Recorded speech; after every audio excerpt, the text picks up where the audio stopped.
Bíblia Revelada versão de Nelson, do Antigo Testamento Alfa.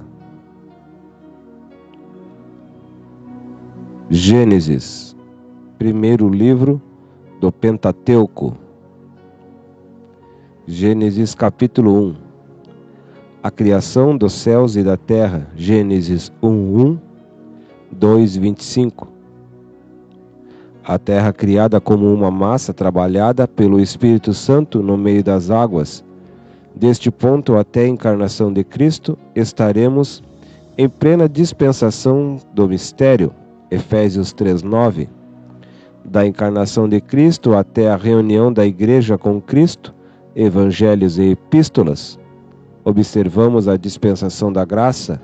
Efésios 3:2. E por fim,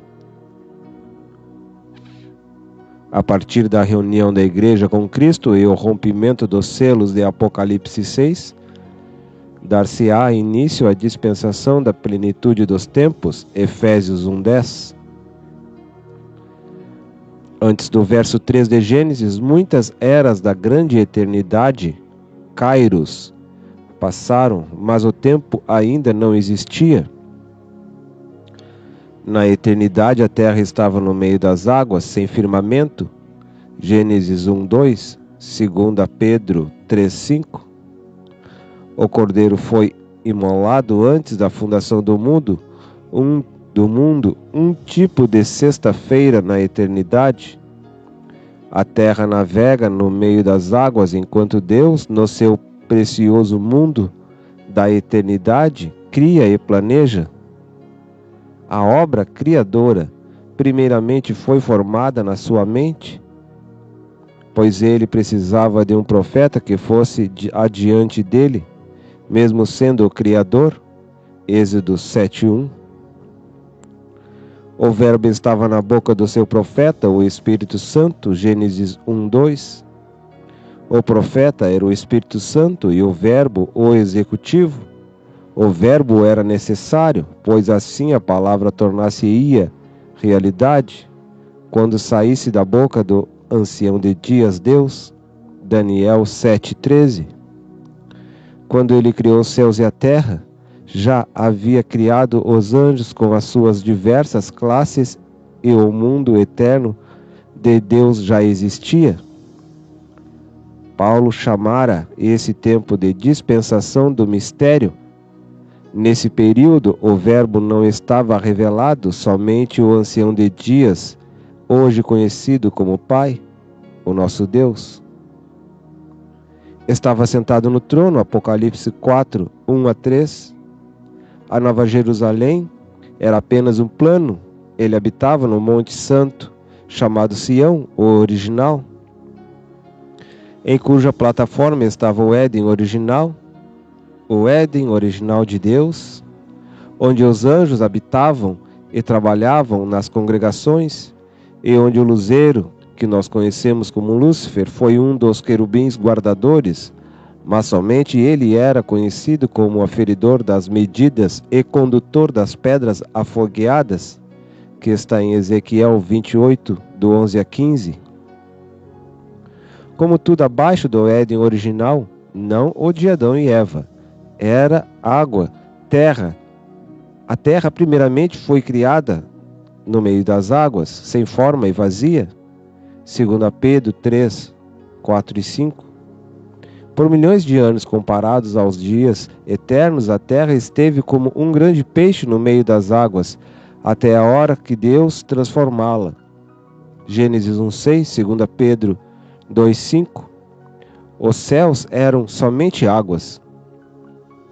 Depois de algum período eterno, ele veio executar as outras partes. Antes, o Espírito Santo deveria incubar, fertilizar aquelas águas. Depois do trabalho do Espírito Santo, ele chegou com a palavra executiva. Os verbos que ele usa no capítulo 1 são imperativos. Tudo acontece invisivelmente. Mas no capítulo 1 de Gênesis, houve ordens segundo a palavra criadora, porém nada aconteceu. Apenas a ordem. Nada se moveu aparentemente. Somente diante dos brilhantes olhos do Criador, tudo apareceu em fé, pois a sua palavra era infalível e não voltaria vazia. Somente no tempo do verso 5 do capítulo 2, as coisas começam a aparecer e as ervas começam a brotar. A partir daí vemos a execução preciosa de sua palavra criadora. Não foi uma vara milagrosa, foi uma ordem criadora. E tudo deveria obedecer às suas leis, de acordo com a obra incubadora e fertilizadora do Espírito Santo. Gênesis 1, 2. Os céus eram água, lama, sem firmamento, somente águas. 2 Pedro 3, 5, 6. E a terra estava no meio das águas lamacentas do cosmos, sob as muitas águas das comportas celestes. Estava sob cuidado, sob fertilização divina, a fim de que pudesse ser trabalhada pelo ancião de dias, Deus, o Criador. A terra não estava no espaço, mas estava no meio das águas. Embora primeiramente estivesse sem forma e vazia, pois navegava como um submarino no meio das lamas. Os céus eram águas, sem firmamento, somente águas. 2 Pedro 3, 5, 6. A terra não foi criada juntamente com os céus. Primeiramente, Deus criou os céus, depois a terra. Esta foi criada sem forma e vazia no meio das águas, mas aqueles céus eram compostos por muitas águas. A terra sem forma e vazia navegava como um peixe informe, sendo fertilizado pelo Espírito Santo. 2 Pedro 3, 4, 5. O firmamento conhecido virá a ser criado somente depois. Deus o criara no interior dessas águas. Antes, porém, havia o céu dos céus, onde os céus eram somente águas, e tinham os seus limites. Jó, capítulo 26, verso 8 a 10. Os novos céus foram chamados depois que, no meio dessas águas, Deus abriu uma expansão onde trabalhou a partir do verso 6. O verbo bara aqui deve ser estabelecido como criar do nada, do inexistente, para contrastar com o verbo criar do existente, do feito, a ser usado posteriormente. Gênesis 1, 26. A coexistência da sabedoria, a importância da sabedoria, que é Cristo na criação dos céus e da terra. A terra e a inteligência como instrumentos de trabalho divino. Provérbios 3, 19 e 20. Pela sabedoria o Senhor Jeová criou a terra, pela inteligência ele estabeleceu os céus. Salmos 136, 5. A sabedoria influi no alto e no profundo.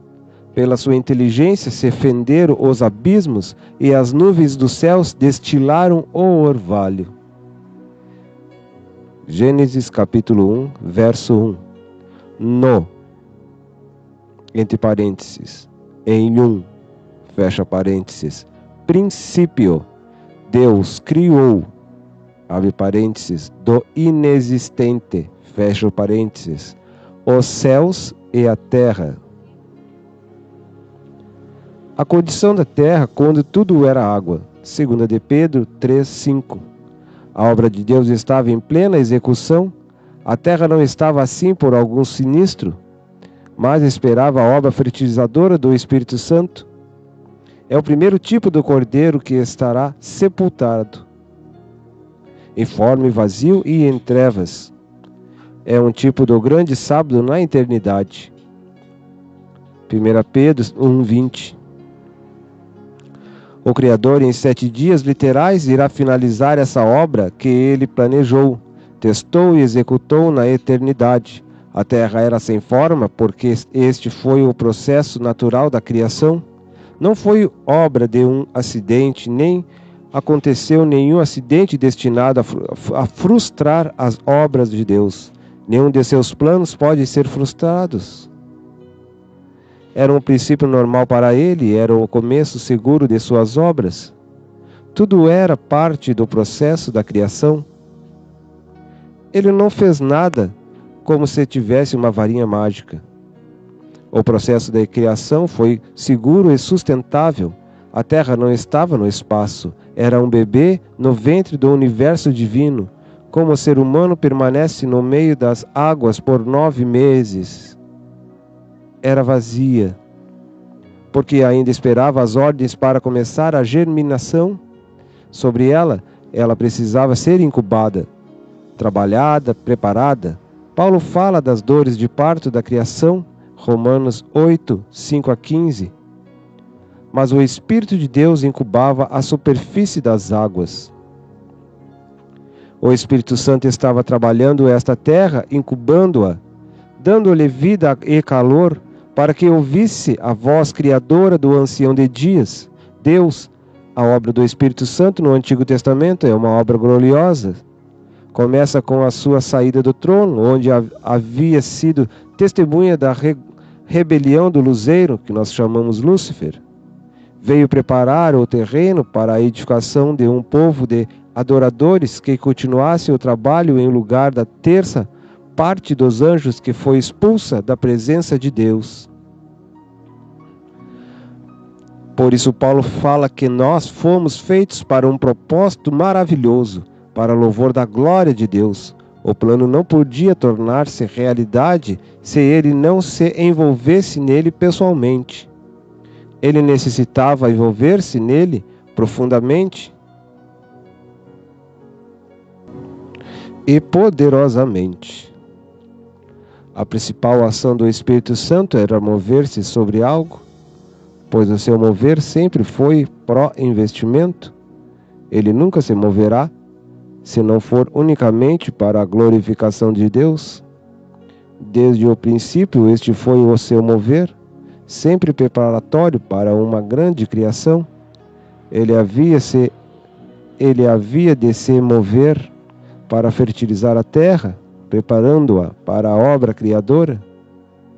O tempo era uma palavra mal entendida, pois antes do haja luz havia apenas eras ou gerações eternas. Ali estava o Espírito Santo, e onde ele estava havia liberdade. Que o Espírito Santo quer se mover, devemos permitir que ele se mova.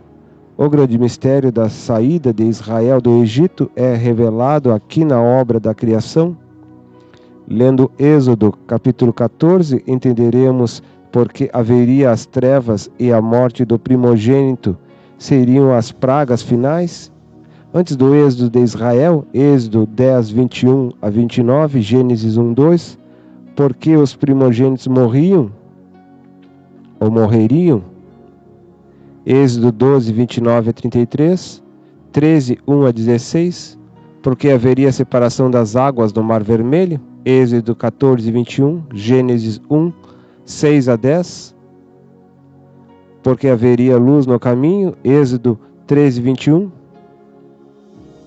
porque Israel passaria 40 anos no deserto colhendo o maná, que é equivalente aos 6 dias da criação, e porque ao entrar no Egito o maná o deixará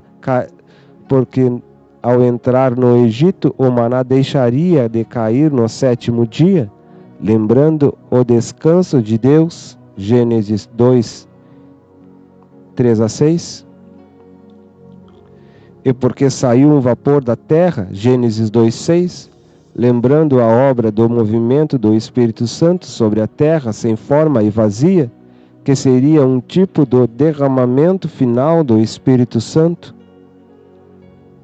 sobre a nova criação em Cristo, porque Caim deveria oferecer as primícias dos cereais, Êxodo 13, 1 a 16, e Abel o primogênito de seus cordeiros. Gênesis capítulo 1, verso 2. A terra estava informe e vazia, e havia trevas sobre a face do abismo, e o Espírito de Deus soprava a superfície das águas.